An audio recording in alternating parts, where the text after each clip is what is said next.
బోధనపట్టం ప్రజలకు రాబోయేటటువంటి సంక్రాంతి పండుగ శుభాకాంక్షలు. మా బోధనపట్టణ పోలీసు వారి విజ్ఞప్తి ఏమనగా, ఈ సంక్రాంతి సందర్భంగా చాలా మంది ఇక్కడ కైట్స్ ఎగరవేస్తుంటారు. ఈ కైట్ ఎగిరేయటం అనేది అంత సాంప్రదాయంగా ఉంటుంది. అదేవిధంగా ఇక్కడ ఎటువంటి పరిస్థితుల్లో కూడా చైనా మాంజా అనేది నిషేధించబడింది. ఎట్టి పరిస్థితుల్లో కూడా ఏ దుకాణదారుడు కూడా చైనా మాంజాని అమ్మటం అనేది నిషేధం.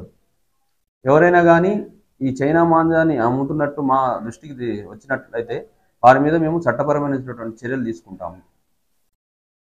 అందరూ చెప్పి కోరుతున్నాము.